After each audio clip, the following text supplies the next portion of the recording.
కలిగిన మా తండ్రి, ఇప్పటి వరకు తండ్రి సహోదరుల నోటి నుండి ఎన్నో విలువైన సంగతులు తండ్రి మేము విన్నాం తండ్రి.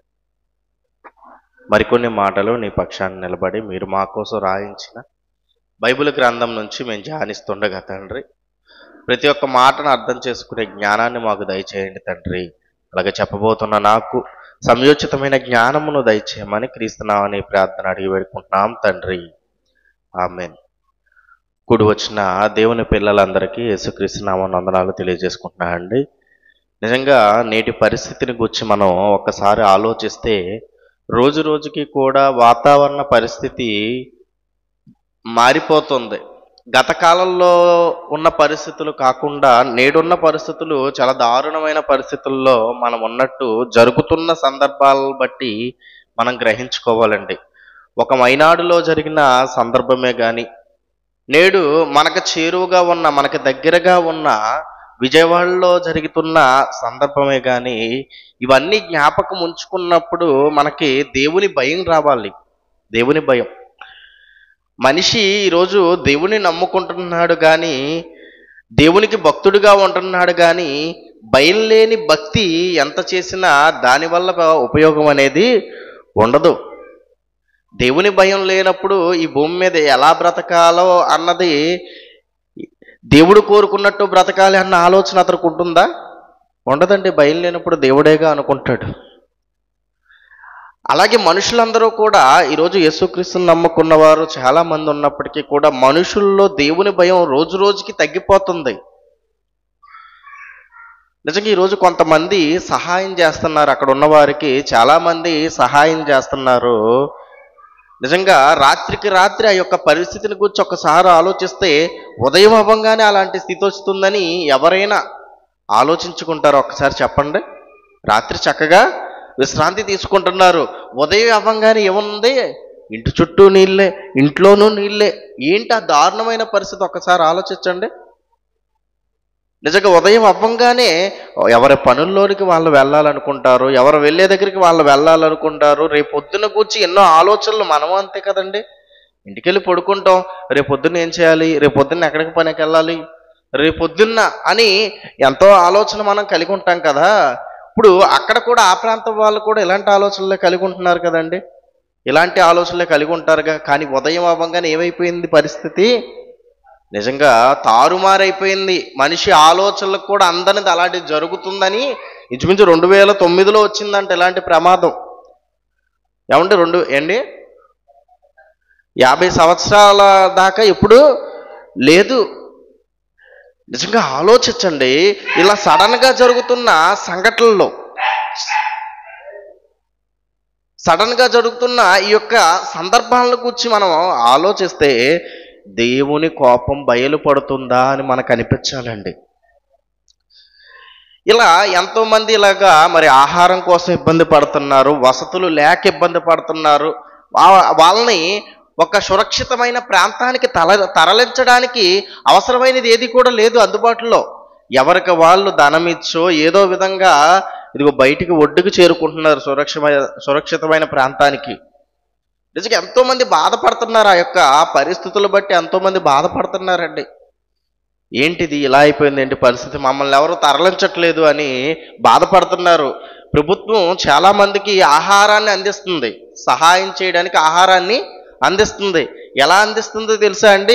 ఆ ఆహారాన్ని తీసుకొచ్చి ఏం చేస్తున్నారంట, ఆ నీళ్ళల్లో పడేస్తున్నారు. హెలికాప్టర్ల మీద నుంచి వెళ్ళలేక ఆ నీళ్ళల్లో పడేస్తున్నారు. లేకపోతే ఆ దగ్గరలో ఉన్న ప్రాంతాల్లో బురదలో నేల మీద పడేస్తున్నారు. నేల మీద పడేస్తే కింద పడంగానే చిరిగిపోయి పడిపోతుందంట.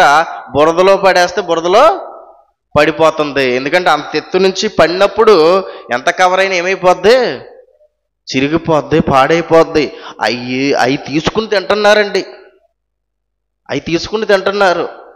నిజంగా ఒక్కరోజు ముందు మీకు ఒక వైనాడు సంఘటన మనం జ్ఞాపకం చేసుకున్న ఒక్కరోజు ముందు ఎంతో చక్కటి వాతావరణం, ఎంతో ఆహ్లాదకరమైన వాతావరణం. విజయవాడ కూడా అంతే కదండి. ఏలూరులో ఉన్న వారందరూ కూడా ఎక్కడికి వెళ్ళాలనుకుంటారు? ఏమండి, కొంచెం బాగా ఉన్నాయనుకోండి, ఎక్కడికి వెళ్ళాలి? విజయవాడ వెళ్ళాలి, షాపింగ్ చేయాలి, అవసరమైనవన్నీ పలానా ప్లేసులు తిరగాలి. పలానా ప్రాంతాలు తిరగాలి, ఆహార పదార్థాలు తినాలి అని ఇదిగో ఏలూరులో ఉన్న వాళ్ళందరూ విజయవాడ వెళ్ళాలి అనుకునే అటువంటి ఆ యొక్క పట్టణం ఈరోజు ఏమైపోయింది? ఏమంటే ఇప్పుడు వెళ్తారు ఎవరైనా? ఇప్పుడు వెళ్ళండి చూడడానికి, షాపింగ్ చేయడానికి ఇప్పుడు వెళ్ళండి, వెళ్తారండి? ఆలోచించండి. ఏంటి ఇలా మారిపోయింది? చివరికి ప్రభుత్వం కూడా సహాయం చేస్తున్నట్టు చేస్తుంది, కానీ దానివల్ల కూడా ఏ ఉపయోగం లేదండి. దేవునికి కోపం వస్తే ఈ భూమి మీద ఎవరు ఏం చేసినా దాన్ని తీర్చలేరండి, వారికి సహాయం చేయలేరు. అలా అని అక్కడేదో జరిగింది మనమేదో గొప్పోళ్ళు అన్నది నా ఉద్దేశం కాదు. ఎందుకంటే దేవుడు మన ఎడల దయ చూపించాడు అంతే. ఈరోజు బాగున్న వాళ్ళు, వాతావరణ పరిస్థితులు బాగున్నాం, మనం గొప్పోళ్ళం. అక్కడ ఉన్నవారు కొంచెం దేవునికి వ్యతిరేకమైన వారు, దేవునికి విరోధులు, అందుకే దేవుడు వారిని ఏమండి శిక్షిస్తున్నాడు అనుకుంటే పొరపాటు. ఒకానొక కాలంలో యేసుక్రీస్తు ఉన్న కాలంలో కూడా అలాగే అనుకున్నారు కొంతమంది. ఏమంటే దేవాలయం కూలిపోయి కొంతమంది చనిపోతే ఏంటి వాళ్ళకన్నా మీరేమన్నా గొప్పవాళ్ళు అనుకుంటున్నారా అన్నాడు యేసుక్రీస్తు వారు. కాబట్టి దేవుడు మన ఎడల చూపుతున్న దయ, మనకిస్తున్న అవకాశాన్ని బట్టి మనం ఈరోజు బాగున్నాం కొంచెం అంతే. కానీ ఇదిగో ఈ ప్రమాదం రాకముందు, ఇటువంటి సందర్భం జరగకముందు ఎన్నేళ్ళు దేవుడు వారిని కాచి కాపాడాడు చెప్పండి? ఎన్నేళ్ళు? ఈరోజు ప్రమాదం వచ్చిందండి, ప్రమాదము జరుగుతుంది, ఈ ప్రమాదానికి ప్రభుత్వం సహాయం చేస్తుంది, ఆ సహాయం ఎవరికి కూడా సరిపోవడం లేదు. కానీ దేవుడు కొన్ని సంవత్సరాల పాటు ప్రతి ఒక్క మనిషికి ఈ భూమి మీద సహాయం చేస్తేనే మనం ఆహార పదార్థాలు తింటున్నాం. సహాయం చేయడం వల్లే మంచి వాతావరణంలో మనం ఉంటున్నాం. ఆదికాండం ఒకసారి చూసుకుందాం. ఆదికాండము 9వ అధ్యాయము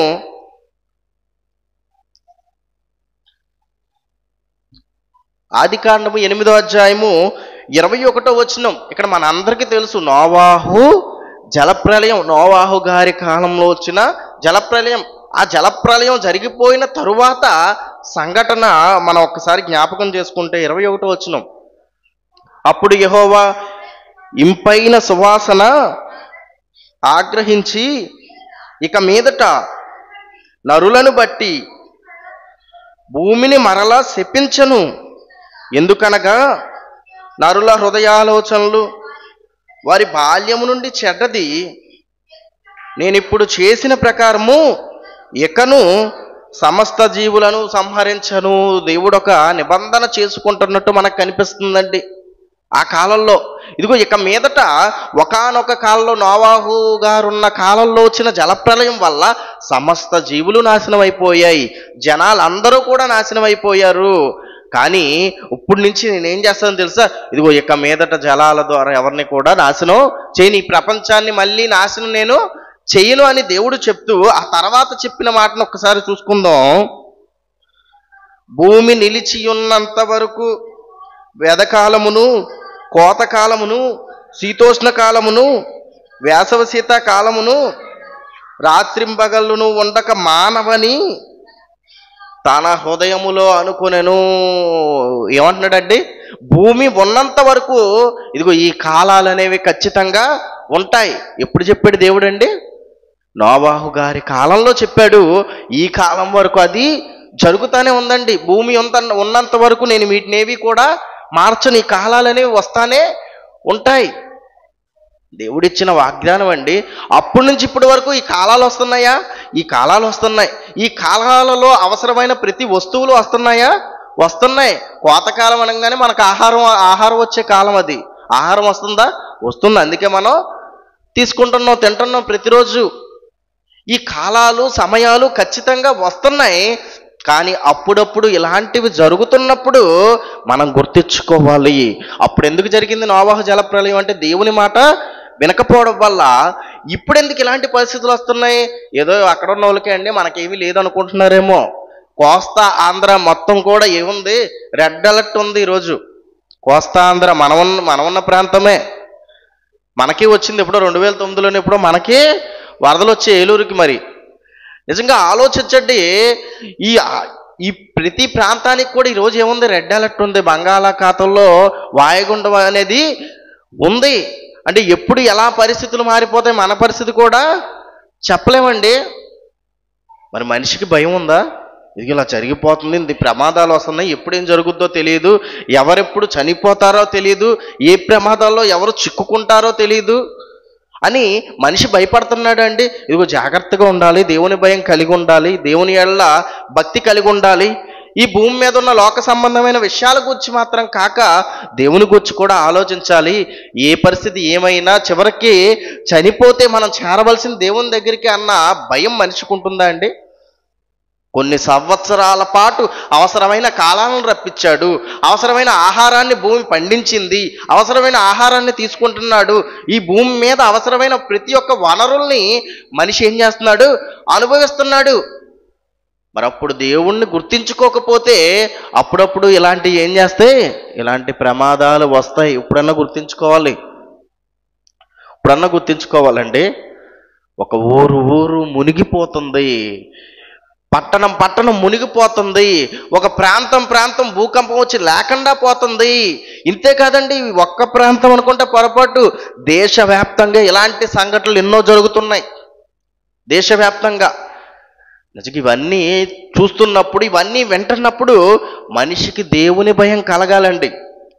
మనిషికి దేవుని భయం కలగాలి, దేవుని గురించి ఆలోచించాలి. కానీ మనిషి బ్రతుకున్నంత కాలం దేని గురించి ఆలోచిస్తున్నాడు తెలుసా?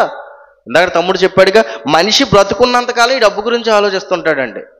బ్రతుకున్నంతకాలం ఇంకా వేరే ఆలోచన ఉంటుందా అంటే ముందు దేవుడి గురించి అయితే అస్సలు ఆలోచన ఉండదండి. అవసరమైనవన్నీ ఇచ్చిన దేవుని కూర్చిన ఆలోచన మనిషికి ఉండదు. కానీ ఈ భూమి మీద సంపాదన కూర్చిన ఆలోచన, ధనాన్ని కూర్చిన ఆలోచన, ఒకని కనిమి విస్తరించుట వాని జీవానికి మూలం కాదన్నాడు దేవుడు, యేసుక్రీస్తు వారు. మరి అన్నప్పుడు మనిషికెందుకు దీని మీద ఆసక్తి? చివరికి బైబిల్ పట్టుకుని బోధ చేస్తున్న క్రైస్తవ బోధకులుగా ఉన్న వారికి కూడా ఎందుకు దీని మీద ఆసక్తి ఉంటుంది? ఎందుకు కలిమి విస్తరించాలి అనుకుంటున్నారు? ఒక్కసారి ఆలోచించండి. అంటే వీళ్ళు కూడా అందులో పడిపోయారా? వీళ్ళు కూడా ఆ మాయలో పడిపోతున్నారా? పడిపోతున్నారు.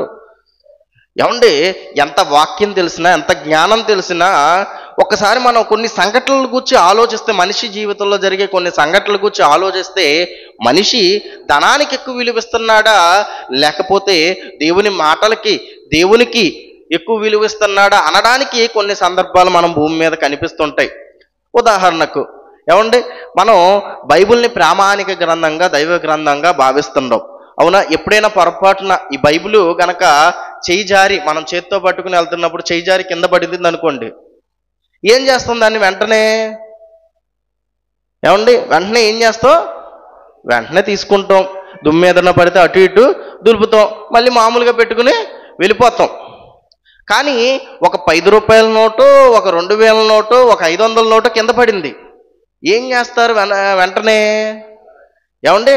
వెంటనే ప్రపంచంలో ఉన్న ప్రతి ఒక్కరు, ఈరోజు భారతదేశంలో ఉన్న ప్రతి ఒక్కరు ఏం చేస్తారు తెలుసండి? వెంటనే ఆ నోటు తీస్తాడు, ఇలా 2 కళ్ళకి అద్దుకుంటాడండి. చక్కగా 2 కళ్ళకి అద్దుకుని, అది ఏ ప్లేస్లో పడినా 2 కళ్ళకి అద్దుకుంటాడు, అవునా?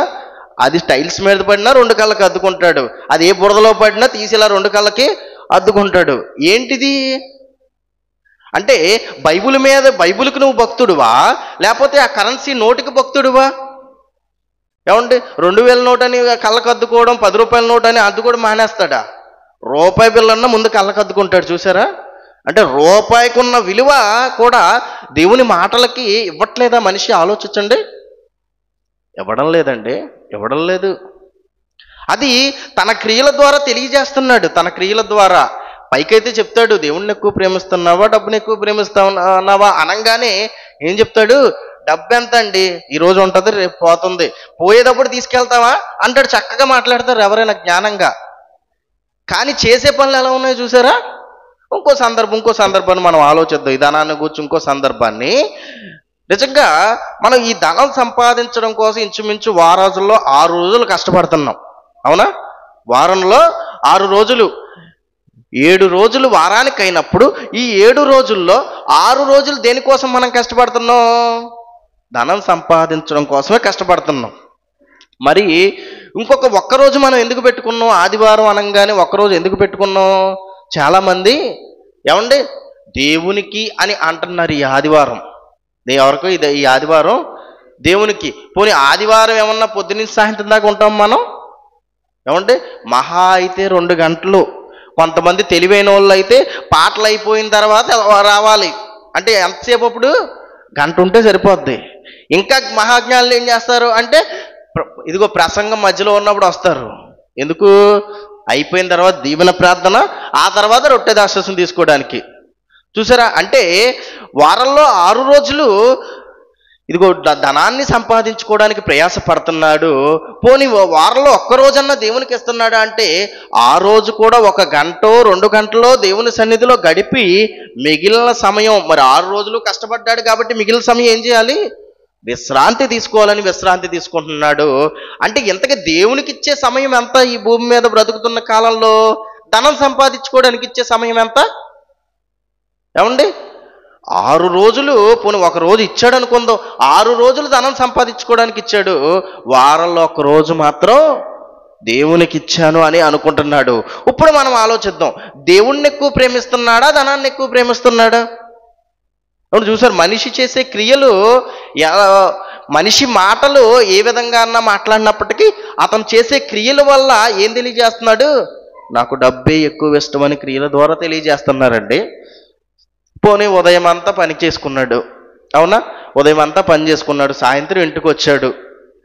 ఎక్కడైనా క్లాస్ ఉంది, బుధవారం క్లాసులు బుధవారం జరుగుతున్నాయి, ఆదివారం క్లాసులు ఆదివారం జరుగుతున్నాయి. చుట్టుపక్కల ఎన్నో ప్రాంతాలలో దేవుని యొక్క వాక్యం అనేది వినిపించబడుతుంది. పోనీ ఉదయం అంతా పని చేసుకున్నా, ఉదయం అంతా నాకు అవసరమైన దానికోసం నేను కష్టపడ్డాను.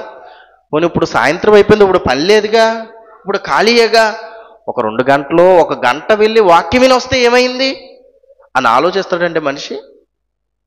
ఏంటి, తనకున్న సమయంలో తను సంపాదించే సమయం కాక మిగిలిన సమయం కూడా దేవునికి ఇవ్వడానికి ఇష్టపడలేదు అంటే మనిషిని ఏమనాలో ఒక్కసారి ఆలోచించండి. ఈరోజు భూమి మీద ఉన్న ప్రతి ఒక్క మనిషి పరిస్థితి కూడా ఇలాగే మారిపోయారండి. బైబిల్లో దేవుడు ఎన్నో సందర్భాలు రాయించాడు, మనం అవన్నీ కూడా చూస్తున్నాం. ధనాన్ని ఆశించి వాళ్ళు నష్టపోయిన జీవితం. నిజంగా యెహోషువ గ్రంథం 7వ అధ్యాయం 21 చివరి మాటల్లో మనకు మాట కనిపిస్తుందండి. ధనాన్ని ఆశించినట్టు ఇందాక మీరు చదువుకున్నారు. ధనాన్ని ఆశించి చాలా తెలివిగా ఎక్కడ దాశాడు? భూమి తవ్వేసి దాని కింద దాశాడంట. ఏంటి, లక్షల మంది కళ్ళు కప్పి చక్కగా భూమి తవ్వేసి దాని కింద దాశాడు. ఎంత యుక్తిగా ఆలోచించాడండి, ఎంత తెలివితేటలు వచ్చేసినాయి చూసారా? దేవుని గూర్చి ఆలోచించినప్పుడు దేవుని పనులు ఇంత తెలివిగా ఆలోచిస్తాడండి మనిషి. ఈరోజు డబ్బు సంపాదించుకోవడం కోసం ఎంతో తెలివిగా ఆలోచిస్తున్నారు. కొంతమంది అయితే ఎంతో మందిని మోసం చేస్తున్నారు. అంతకుముందు చెప్పి ఒక ఆయన అయితే ఏం చేశాడు, డబ్బు సంపాదించడం కోసం గవర్నమెంట్ SBI బ్యాంకు పెట్టేశాడు ఏకంగా. ఏంటి, SBI బ్యాంకు చూడంగానే అదే కలర్లో ఉంది, అదే రంగులో ఉంది, కొత్త అకౌంట్లు ఓపెన్ చేస్తున్నారు, అందులో వేస్తున్నారు, ఓపెన్ చేస్తున్నారు, అందులో వేస్తున్నారు. అయిపోయింది, టార్గెట్ పూర్తయింది అనుకున్నాడు, వెంటనే దొరికేశాడు. ఏదో అదృష్టం. ఏమండే, మూసేసి వెళ్ళిపోయేదాకా ఇంకా ఎంతోమంది బ్యాంకులే పెట్టి ఎత్తేసారండి. తర్వాత దేనికోసం ఇదంతా దేనికోసం చేస్తున్నారు? డబ్బు సంపాదించాలి, ధనాన్ని ఆశించి మనుషులు చేస్తున్న దుర్మార్గపు కార్యాలు. ఇక్కడ ఇతను కూడా ఆశించి చేసిన దుర్మార్గపు కార్యం వల్ల ఏమైంది అన్నది మనం చివరి వచనాలలో చూసుకున్నట్లయితే యెహోషువ గ్రంథము 7వ అధ్యాయము 25వ వచనం. అప్పుడు యెహోషువ, నీ వేల మమ్మును బాధపరిచితివి, నేడు యెహోవా నిన్ను బాధపరచుననగా ఇశ్రాయేలీలందరూ వానిని రాళ్లతో చావగొట్టిరి. ఏమండి, వాళ్ళని తెచ్చుకున్నారు, వాళ్ళ కుటుంబం అంతా తీసుకొచ్చారు, అందరినీ కూడా ఒక లోయలో పెట్టారు. లోయలో పెట్టి ఏం చేశారు తెలుసా? రాళ్లతో కొట్టి చంపేశారండి వారి కుటుంబాన్ని. నిజంగా ఇతను చేసిన ఈ పని వల్ల ఎవరికి నష్టం జరిగింది అనుకోండి? దేవుడు ఇశ్రాయేల్ని జయింప చేయడానికి దేవుడు వారి వెనకుండి నడిపిస్తున్న కాలంలో ఇతను చేసిన తప్పు వల్ల ఎవరికి బాధ కలిగిందో తెలుసా? ఇశ్రాయేలీలందరూ కూడా ఓడిపోయే పరిస్థితి వచ్చింది. ఇశ్రాయేలీలందరికీ కూడా దేవుడు శ్రమ పెట్టిన పరిస్థితి వచ్చింది. అప్పుడు ఏంటయ్యా ఈ శ్రమ, ఏంటయ్యా ఈ బాధ అని యెహోషువ అడిగినప్పుడు, ఇదిగో మీలో ఒకడు తప్పు చేశాడు, వెంటనే కనిపెట్టానంగానే అప్పుడు కనిపెడతాడండి అతన్ని. నిజంగా ఆకాను చేసిన ఈ పని వల్ల 26వ వచనం కూడా మనం చూసుకున్నట్లయితే వారిని రాళ్లతో కొట్టిన తరువాత అగ్ని చేత కాల్చి వారి మీద రాళ్లను పెద్ద కుప్పగా వేసిరి, అది నేటి వరకు ఉన్నది. అప్పుడు యెహోవా కోపోద్రేకం విడిచిన వాడై మల్లుకొనెను. అందుచేత నేటి వరకు ఆ చోటుకి ఆకోరు లోయ అని పేరు. నేటి వరకు ఆ చోటుకి ఆకోరు లోయ అని పేరు. ఏమైపోయిందండి? రాళ్లతో కొట్టారు. రాళ్లతో కొట్టి వదిలేశారా? కొనుపులతో ఏమన్నా ఉంటారేమో, మళ్ళీ ఎవరైనా బ్రతికుంటారేమో అని ఏం చేశారు? వెంటనే కాల్చేశారు. నిజంగా వారి కుటుంబం కూడా కాలిపోవలసిన పరిస్థితి ఎందుకు వచ్చింది? ఏమండి, అతని కుటుంబం అంతా కూడా కాలిపోవలసిన పరిస్థితి ఎందుకు వచ్చిందో తెలుసా? ధనాన్ని ఆశించడం వల్ల, దోపిడి సొమ్ముని ఆశించడం వల్ల. వాస్తవానికి గత కాలంలో జరిగిన యుద్ధాల గురించి మీరు ఒకసారి ఆలోచిస్తే, యుద్ధంలో ఎవరైతే గెలిచారో, ఏమండి, యుద్ధంలో ఎవరైతే గెలిచారో, గెలిచిన వారు ఓడిన వారి దగ్గర ఉన్నవన్నీ తీసుకుని వచ్చేస్తారు. ఇది లోకల్లో సాధారణంగా జరిగేదే. ఇక్కడ జరిగిన సందర్భం కూడా ఇంచుమించు అలాంటిదే. కానీ ఇశ్రాయేలీలందరికీ దేవుడు ఒక కట్టడిచ్చాడు. మీరు ఎవరినైనా నాశనం చేసినప్పుడు వాళ్ళదేది కూడా సమస్తం నాశనం చేసేయండి, వాళ్ళదేది కూడా తిరిగి మళ్ళీ ఇక్కడికి తీసుకురావద్దని ఇశ్రాయేలుకి ఒక ఆజ్ఞ ఉంది. అది ఇక్కడి నుంచి మనకు ప్రారంభమైనట్టు కనిపిస్తుంది. ఇంకోసారి మనకు ఎక్కడ కనిపిస్తుంది అంటే, ఏమండి, మొదటి రాజు ఉన్నాడు కదా, మొదటి రాజు చేసిన సందర్భంలో కూడా ఈ మాట మనకి కనిపిస్తుంటది. నిజంగా ఆలోచించండి. మొదటి రాజు సౌలు చేసినప్పుడు కూడా అతను కూడా ఒక ప్రాంతానికి యుద్ధానికి వెళ్ళినప్పుడు అతను కూడా కొన్ని వస్తువులు తీసుకొచ్చినట్టు వేరే ప్రాంతం మనకి కనిపిస్తుంది. ఇక్కడ జరిగిన సందర్భం ఇలాంటిదే. మన భారతదేశంపై 17 సార్లు దండయాత్ర చేశాడు. మొత్తానికి గజనీ మహమ్మద్దో గోరీ మహమ్మద్దో, వీళ్ళిద్దరిలో ఒకళ్ళేమో 2 సార్లు 3 సార్లు దండయాత్ర చేశాడు. ఒక ఆయన ఏమో 17 సార్లు దండయాత్ర చేసి ఈ భారతదేశంలో ఉన్న సంపదనంతటిని కూడా తీసుకెళ్ళిపోయాడు. ఇది భారతదేశపు చరిత్ర. మరి ఇప్పుడు వాళ్ళ ధనాన్ని తీసుకెళ్ళడం తప్పేంటి? ఆలోచించండి. ఇక్కడ ఆకాను చేసింది, వాళ్ళ నష్టపోతున్నారు, యుద్ధాలు చేస్తున్నారు, వాళ్ళ దగ్గర ఏదో ఆశించాడు, తీసుకొచ్చాడు. దానివల్ల నష్టం ఏంటి అంటే, ముఖ్యంగా మనం ఆలోచించవలసిన విషయం ఏంటంటే, దేవుడు వద్దు అన్న పని చేయడం. ఇక్కడ ముఖ్యమైనది ఏంటి? దేవుడు చెయ్యొద్దు అన్నాడు. దోపుడు సొమ్మును నువ్వు ఆశించవద్దు అన్నాడు. మరి ఇతను ఆశించాడు, దానివల్ల ఇతనికి ఏం కలిగింది? ప్రాణాలు పోయే పరిస్థితి వచ్చింది. అలాగే ఇంకొక ఆయన్ని కూడా మనకు చూసుకుంటే, న్యాయాధిపతుల గ్రంథము 8వ అధ్యాయము, న్యాయాధిపతుల గ్రంథము 8వ అధ్యాయము 24వ వచనం. న్యాయాధిపతుల గ్రంథము 8వ అధ్యాయము 24వ వచనం. ఇక్కడ మనకి గిద్యోను కనిపిస్తాడు. ఎవరండి? గిద్యోను అనగానే మనకి ఏం గుర్తుకు రావాలి? గిద్యోను ఎవరు? న్యాయాధిపతి గిద్యోను ఒక న్యాయాధిపతి. అంటే దేవుని నమ్మిన వారు, దేవునితో సన్నిహితంగా ఉన్నవారు కూడా దీని మాయలో పడిపోయారా అంటే పడిపోయిన పరిస్థితులు ఉన్నాయి బైబిల్ గ్రంథంలో. గిద్యోను మంచివాడు, ఎన్నో గొప్ప యుద్ధాలు చేశాడు. అయినా సరే ఒక సందర్భంలో ఒక చిన్న తప్పు చేయడం అన్నది మనకి ఇక్కడ కనిపిస్తుంది. అదే ఏమండి, 8వ అధ్యాయము 24వ వచనం. మరియు గిద్యోను, న్యాయాధిపతుల గ్రంథము 8వ అధ్యాయం 24వ వచనం. మరియు గిద్యోను మీలో ప్రతివాడు తన దోపుడు సొమ్ములోనున్న పోగులను నాకు ఇయ్యవలనని మనవి చేయుచున్నానెను. వారు ఇష్మాయేలీలు గనుక వారికి పోగులుండెను. అందుకు వారు సంతోషముగా మేము వాటిని ఇచ్చేదనని చెప్పి ఒక బట్టను పరిచి ప్రతి వాడును తన దోపుడు సొమ్ములో నుండిన పోగులను దాని మీద వేసెను. ఎవరి దోపుడు సొమ్మిది? ఇతను ఎవరినైతే అడిగారో వారి యొక్క దోచుకున్న ధనం అది. అంటే మనకు అర్థమయ్యే భాషలో చెప్పాలంటే దొంగతనం చేసిన వారి దగ్గర నుంచి తీసుకుంటున్న సొమ్ము అనుకోవచ్చు మనం. అర్థమైందండి? దొంగతనం చేసి ఒక ఆయన తీసుకొచ్చాడు, ఆ డబ్బుని ఇతను కోరుకుంటున్నాడు. ఇప్పుడు దొంగతనం చేసిన ఆయన ఎలా ఇస్తున్నాడు? బాధపడుతూ ఇస్తున్నాడా? కాదు, అతను ఆనందంగానే ఇస్తున్నాడు. కానీ ఇక్కడ జరిగిన సందర్భం ఇదైనప్పటికీ దేవుడు దీనికి అనుకూలంగా అయితే లేడు.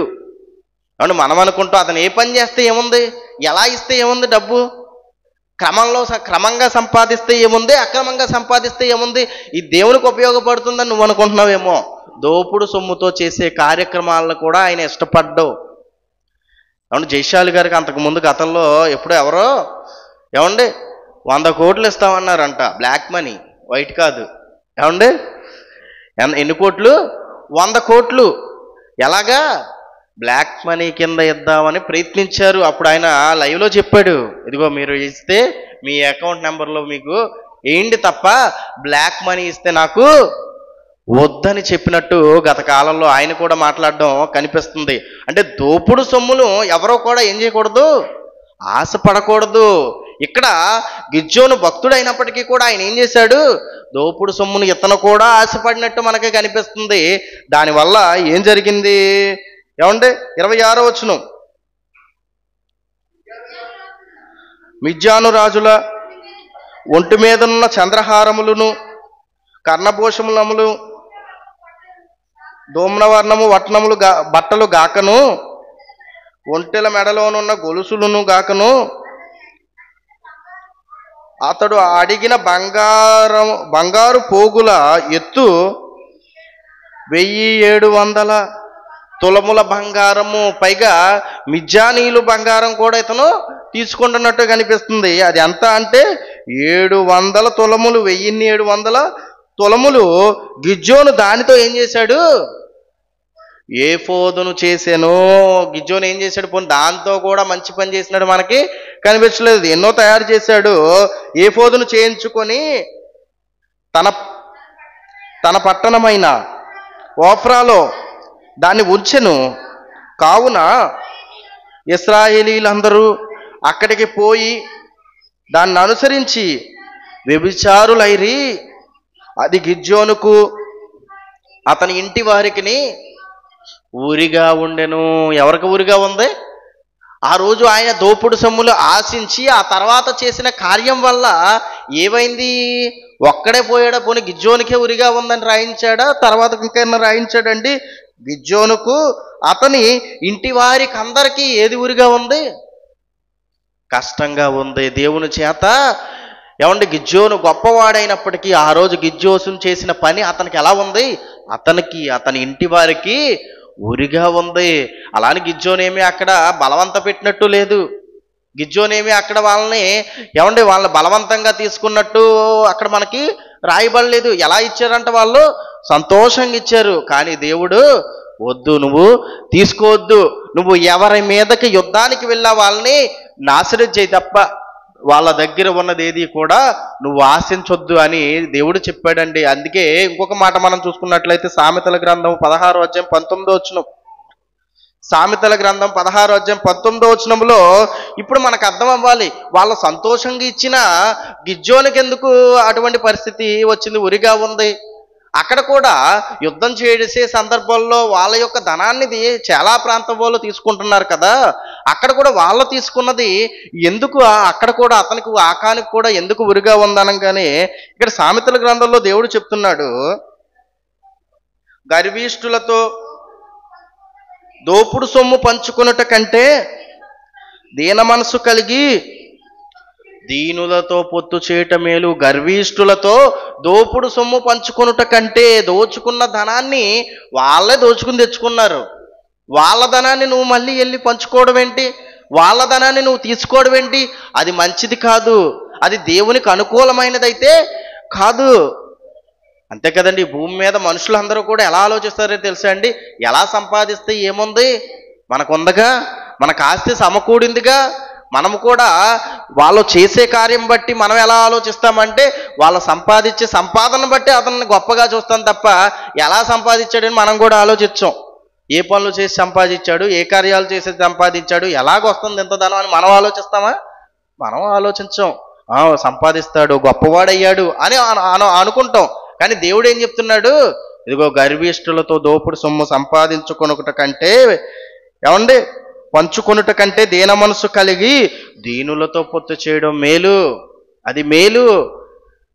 ధనాన్ని ఆశించి ఒక భక్తునికి అది ఉరిగా ఉంది. ఒక ఆకాను అతని యొక్క కుటుంబం మరణించాడు రాళ్లతో కొట్టబడి.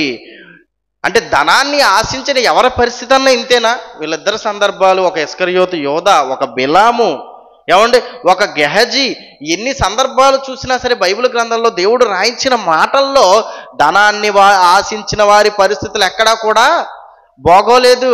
వాళ్ళకి తుదకి అంతమైపోయారు వాళ్ళు. కానీ ఈ ధనాన్ని ఆశించకుండా ఈ ధనాన్ని దేవుని కోసం త్యాగం చేసిన వారు బైబిల్ గ్రంథంలో ఉన్నారు. వాళ్ళు దేవుని హృదయంలో ఒక మంచి స్థానాన్ని సంపాదించారండి. ధనాన్ని ఆశించిన వారు ఏమండి మూర్ఖులుగా మారిపోయి, నేరస్తులుగా మారిపోయి, మరణించి చనిపోయి నరకానికి చేరుకున్నారు. కానీ ఈ ధనాన్ని దేవుని కోసం విడిచిపెట్టిన వారు మాత్రం గొప్ప దైవజనులుగా, గొప్పవారిగా, బైబిల్ గ్రంథంలో ఉన్నతమైన వారుగా, ఉన్నతమైన వ్యక్తులుగా నిలిచారు. వారిని గురించి కూడా కొన్ని మాటలు చూసుకుని మనం ముగించుకుందాం. మొదటి రాజుల గ్రంథము 19వ అధ్యాయము, రాజుల మొదటి గ్రంథము 19వ అధ్యాయము 19వ వచనం. ఏలియా అచ్చటి నుండి పోయిన తరువాత అతనికి షాపాతు కుమారుడైన ఎలీషా కనబడెను. అతడు ఏమండి తన ముందరనున్న 12 అరకల ఎడ్ల చేత దుక్కి దున్నించుచు 12వ అరక తోలుచుండెను. ఏలియా అతన్ని చేరబోయి తన దుప్పటి అతని మీద వేయగా అతడు ఎడ్లను విడిచి ఏలియా వెంట పరిగెత్తి, నేను పోయి నా తల్లిదండ్రులు ముద్దు పెట్టుకొని తిరిగి వచ్చి నిన్ను వెంబడించుతానని చెప్పి అతనికి సెలవడుగుగా అతడు, పోయి రమ్ము, నా వలన నీకు నిర్బంధము లేదని చెప్పాను. ఎవరండి? ఏలియా. తెలుసు మనందరికీ. ఏలియా ఒక గొప్ప ప్రవక్త. అతను ప్రార్థన చేయగా 3.5 సంవత్సరాలు ఏమాగింది? వర్షం ఆగింది. మళ్ళీ అతను ప్రార్థన చేయగా వర్షం కురిసింది. నిజంగా ఏలియా ప్రవక్తగా ఉండి ఎన్నో ఉన్నతమైన కార్యాలు చేశాడు. ఎంతో మంది ఏలియాను చూసి భయపడే పరిస్థితి. ఇదిగో ఏలియా అనగానే యెహోవా ప్రవక్త, గొప్పవాడు, ఆయన చెప్పింది జరుగుద్ది, దేవుని నోట నుంచి వచ్చి ఎన్నో ఉన్నతమైన సంగతులు తెలియజేస్తారు ఆయన అని ఒక గొప్ప ప్రవక్తగా ఉన్న ఏలియా, ఆయన బయలుదేరుతున్న ఆ కాలంలో ఎలీషా మీద ఏం పడింది? ఏలియా దుప్పటి వేయగా అప్పటి నుంచి ఎలీషా ఏమన్నాడు? తనకున్నవన్నీ కూడా వదిలేశాడు. ఎడ్లని, తనకున్న ఆస్తిని వదిలేసి దేనికి సిద్ధపడుతున్నారు తెలుసా? ఇదిగో నేను మీతో వచ్చేస్తా, ముందెళ్ళి మా అమ్మ నాన్నకి చెప్పొస్తా, నా తల్లిదండ్రులకు చెప్పొస్తా, నేను వెళ్ళి చెప్పొస్తాను అన్నప్పుడు ఇదిగో నీకు నిర్బంధం ఏమీ లేదు, నిర్బంధం ఏమీ లేదు, నువ్వు పోయిరా అనగానే ఆ తరువాత 21వ వచనం, అందుకు అతడు అతన్ని విడిచి వెళ్ళి కాడిగడ్లను తీసి వధించి వాటి మాంసమును బొత్తినోగా గల చేత వంట చేసి జనులకు వడ్డించెను. వారు భోజనము చేసిన తర్వాత అతను లేచి ఏలియా వెంబడి వెళ్ళి అతనికి ఉపచారము చేయుచుండెను. ఏమంటే అతనికి అవసరమైనవన్నీ ఉన్నాయి, అతనికి నచ్చిన అతని తల్లిదండ్రుల దగ్గర ఉన్నాడు. నిజంగా ఇవన్నీ వదిలేసి ఎవరిని వెంబడించాడండి? ఏలియాను వెంబడించాడండి. ఆ కాలంలో ఇటువంటి ఎలీషా దగ్గరికి వచ్చి నయమాన్ ఏమంటున్నాడు? ఏమండి అర్థమైంది? అక్కడ నయమాను అన్నప్పుడు ఎలీషా ఏం చెప్పాడు? ఇది సమయం కాదన్నాడు కదా. ఇవన్నీ వదిలేసి వచ్చిన ఎలీషా దగ్గరికి నయమాన్ వచ్చి, ఇదిగో నా దగ్గర ఎడ్లు ఉన్నాయి, నా దగ్గర గొర్రెలు ఉన్నాయి, నా దగ్గర మేకలు ఉన్నాయి, ఇవన్నీ నీకు కానుకగా ఇవ్వడానికి నేను వచ్చాను, ఇవి తీసుకో అని ఎలీషాకి నయమాను చెప్పినప్పుడు ఎలీషా ఎలాగ ఆలోచించి ఉండాలి చెప్పండి? ఊరు పిచ్చోడా, అవన్నీ నేను ఎప్పుడో వదిలేసి వచ్చాను, అవన్నీ నేను కాదనుకుని ఏది శాశ్వతమైనదో, ఎవరు శాశ్వతమైన వారో తెలుసుకుని, దేవుడు గొప్పతనం తెలుసుకుని, ఇదిగో ఏలియా దగ్గరికి ఏలియాని వెంబడించా, ఆయనకి ఉపచారం చేశా, దేవుని గురించి ఉన్నతమైన సంగతులు తెలుసుకుని ఏలియా తర్వాత ఒక గొప్ప ప్రవక్తగా మారాను నేను. మళ్ళీ నా దగ్గరికి వచ్చి ఈ మాయ చేస్తావేంటి? మళ్ళీ ఈ ధనాశను చూపిస్తారేంటి? అందుకే అండి ధనం సంపాదించుకోవడానికి ఇది సమయం కాదన్నాడు. లేకపోతే ఆ ఎడ్లు ఆ గొర్రెలు ఇతనే తెచ్చుకునేవాడుగా. తర్వాత ఎడ్ల కోసం గొర్రెల కోసం వెళ్ళాడు తండ్రి ఇంటికి? వెళ్ళలేదండి ఎలీషా. ఇదిగో ఈ భూమి మీద దానికి సమయం లేదు. దేనికి సమయం? దేవుని కోసం బ్రతకడానికి సమయం, దేవుని పని చేయడానికి ఇదే సమయం. కాబట్టి దేవుడు నాకు ఇచ్చిన సమయంలో దేవుని పని చెయ్యాలి, దీనికోసం ఏదైనా వదులుకోవాలి అని ఒక ఎలీషా అనుకున్నాడు. కాబట్టి చరిత్రలో ఒక గొప్ప ప్రవక్తగా ఎలీషా మనకి కనిపిస్తున్నాడు. అలాగే ఇంకో వ్యక్తిని మనం చూసుకుంటే ఫిలిప్పీలకు రాసిన పత్రిక 3వ అధ్యాయం 11వ వచనంలో ఒక అపోస్తులైన పౌలు గారు మనకి కనిపిస్తారండి. అపోస్తులైన పౌలు గారు నిజంగా ఈయన జీవితం ప్రారంభం గురించి మనం మాట్లాడుకుంటే యేసుక్రీస్తు ముందు, యేసుక్రీస్తు తర్వాత మన జీవితం కూడా అంతే కదండి. యేసుక్రీస్తుని తెలుసుకోక ముందు, యేసుక్రీస్తుని తెలుసుకున్న తరువాత. కానీ అపోస్తులైన పౌలు గారి జీవితం ఎలా ఉందో తెలుసా అండి? యేసుక్రీస్తుని తెలుసుకోనంత వరకు గొప్పగా బతికాడు, గుర్రాల మీద తిరిగాడు, ఉన్నతమైన జీవితం గడిపాడు. కానీ ఎప్పుడైతే యేసుక్రీస్తుని నమ్ముకున్నాడో గుర్రాలు లేవు, ఆయనకు అవసరమైనవి ఏవీ లేవు. కాలినడకన ఎన్నో ప్రాంతాలకు వెళ్ళి సువార్త చేశాడు, ఎన్నో శ్రమలు అనుభవించాడు, ఎన్నో బాధలు అనుభవించాడు. ఏమంటే యేసుక్రీస్తుని నమ్ముకున్న తర్వాత. కానీ ఈరోజు నేడు కొంతమంది బోధకులు ఏం చెప్తున్నారో తెలుసా? యేసుక్రీస్తుని నమ్ముకో, నీకు కార్లు వస్తాయి, బంగ్లాలు వస్తాయి, ఇల్లు వస్తాయి, మీకు అవసరమైనవన్నీ సమకూరుతాయి, పెళ్ళవుద్ది, ఉద్యోగం వస్తుంది అని ఈరోజు మనవాళ్ళు చెప్తున్నారు. ఆ రోజు పౌలు గారి జరిగిన సంఘటనలు ఏంటి?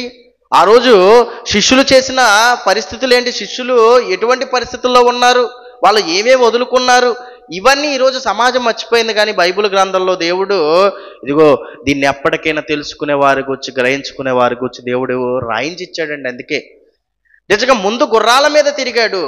ఎప్పుడైతే నమ్ముకున్నాడు ఏం చేశాడంటే అప్పుడు ఫిలిప్పీలకు రాసిన పత్రిక 3వ అధ్యాయం 11వ వచనం,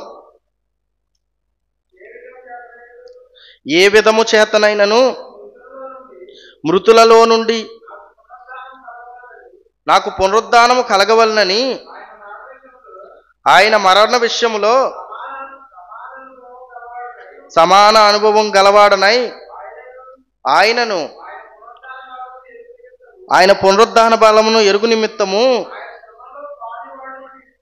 ఆయన శ్రమలలో పాలివాడగుట ఎట్టిదో ఎరుగు నిమిత్తము సమస్తమును నష్టపరుచుకుని వాటిని పెంటతో సమానముగా ఎంచుకున్నాను. సమస్తమును నష్టపరుచుకున్నాడంట. సమస్తాన్ని వాటిని పెంటతో సమానంగా ఎంచుకున్నాడంట. తనకు కలిగినవన్నీ కూడా ఏం చేశాడు? విడిచిపెట్టి దేవుని కోసం ప్రయాణం చేశాడండి.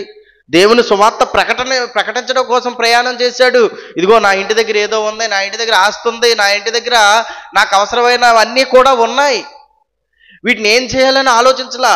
ఎప్పుడైతే యేసుక్రీస్తు కనిపించాడో, ఎప్పుడైతే ఆయన మనసు అనేది మారిందో, వెంటనే దేని గురించి ఆలోచించాడు? సువార్త గురించి ఆలోచించాడు, సువార్త ప్రకటించడం గురించి ఆలోచించాడు. ఈ లోకంలో సిరిని సంపాదించుకోవడం కోసం ప్రయాసపడలేదు ఆయన, సువార్త ప్రకటించడం కోసం ప్రయాసపడ్డాడు. తిరిగాడండి. అతని జీవిత కాలంలో ఎంతమందిని అవకాశం ఉంటే అంతమందికి సువార్తను ప్రకటించారండి అపోస్తలుడైన పౌలు గారు. వెళ్ళిన ప్రతి చోట సంఘాన్ని ప్రారంభించాడు, సంఘంలో నాయకుల్ని పెట్టి అక్కడ దేవుని యేసుక్రీస్తుని స్థిరపరిచి ఇదిగో ఇంకొక ప్రాంతం అలా ఇంచుమించు పౌలు గారు 3 ప్రయాణాలు చేశారు. బైబిల్ గ్రంథంలో 14 పత్రికలు రాసి ఇదిగో దేవుని చేత గొప్పవాడిగా ఎంచబడ్డాడండి. అందుకే నేను క్రీస్తును పోలి నడుచుకున్న ప్రకారం మీరు నన్ను పోలి నడుచుకోడి అని చెప్పగలిగాడు. అంటే పౌలు గారు చేసిన పనులు అంత గొప్పవండి. దేవుని కోసం వీళ్ళు ఏం చేశారు?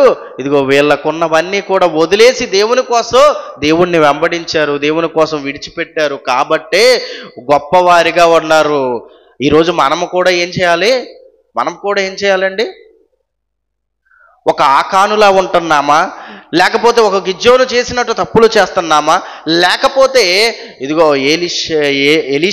ఏలియాను వెంబడించిన ఎలీషా ఎలాగైతే ఇదిగో దీనికంటే దేవుడే ముఖ్యమని గ్రహించాడో, ఒక అపోస్తలుడైన పౌలు గారు ఇదిగో ఈ భూమి మీద ఉన్న వాటికంటే దేవుణ్ణి ప్రకటించడం, దేవుణ్ణి తెలుసుకోవడం ముఖ్యమని ఆయన ఎలాగైతే ఎంచుకున్నాడో, అలాగెంచుకుంటున్నాము? ఒక్కసారి ఆలోచించండి. చివరికి ఒక మాట చూసుకుందాం. లూకాసు వార్త 12:33.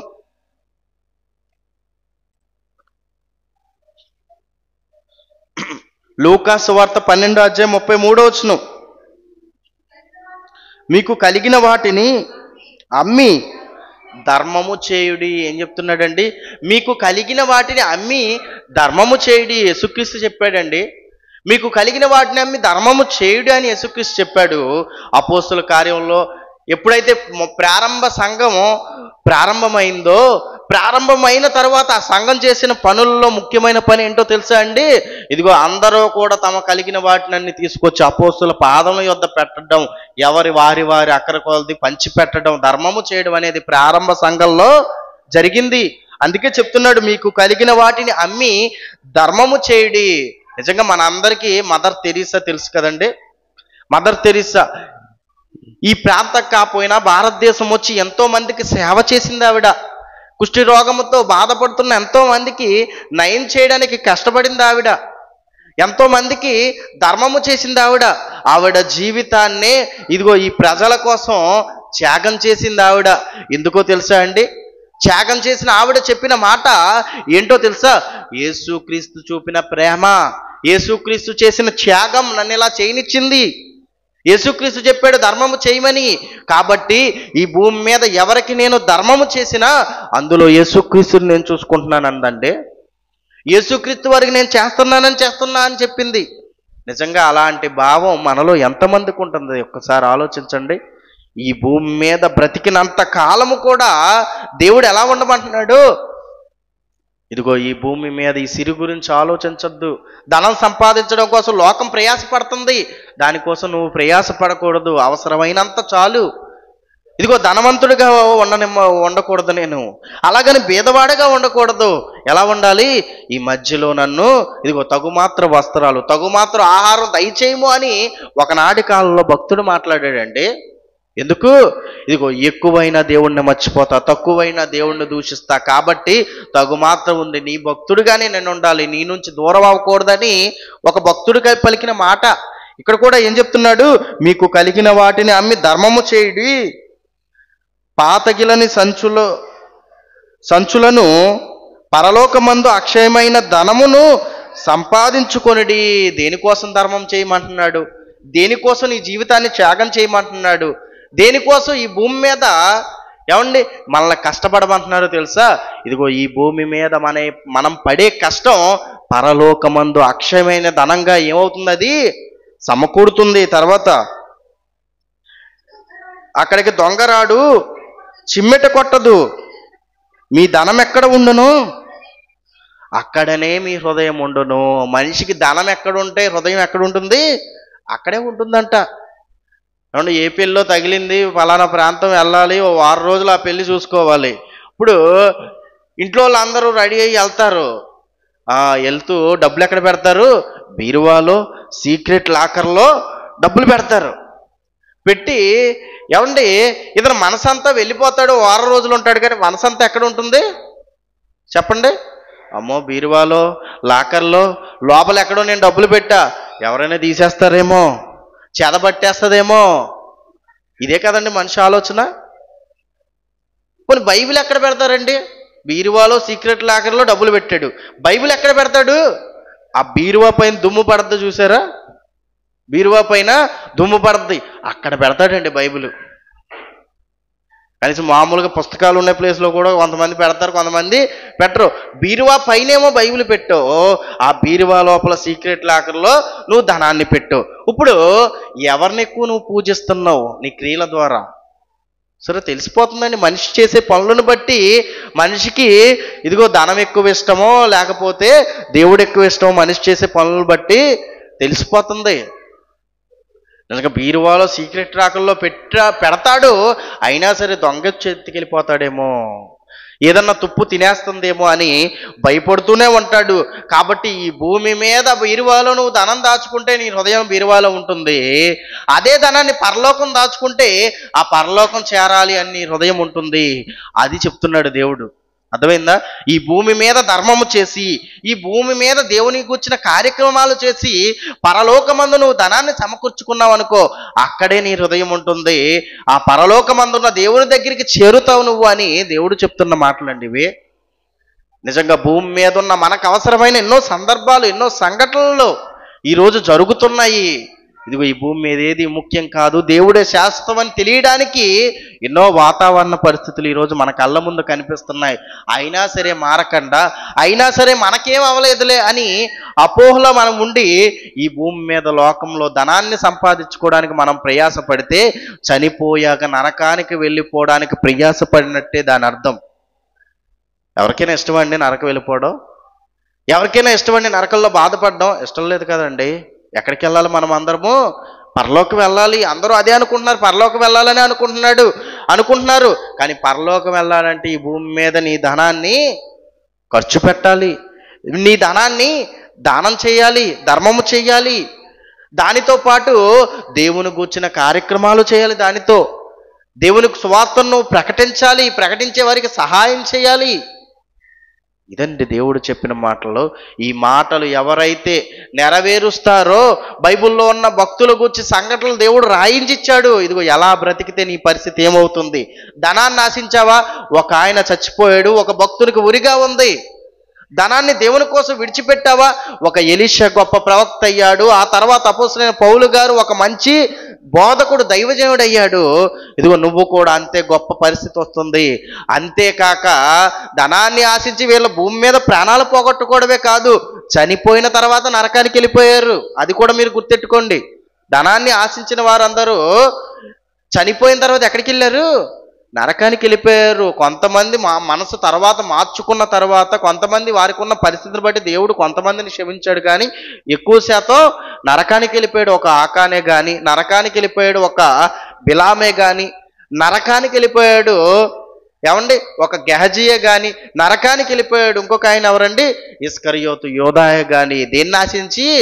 ధనాన్ని ఆశించి. దేవుడున్న లోకానికి చేరారు ఎవరు? ఒక ఎలీషా, ఒక అపోస్తులైన పౌలు గారు. ఈ భూమి మీద దేవుని కోసం సమస్తాన్ని విడిచిపెట్టిన అపోస్తులు అందరూ కూడా ఎక్కడికి చేరారు? మరణించిన తర్వాత దేవుడున్న లోకానికి చేరడానికి అవకాశాన్ని పొంది పరదేశికి వెళ్ళి విశ్రాంతి తీసుకుంటున్నారండి వాళ్ళు.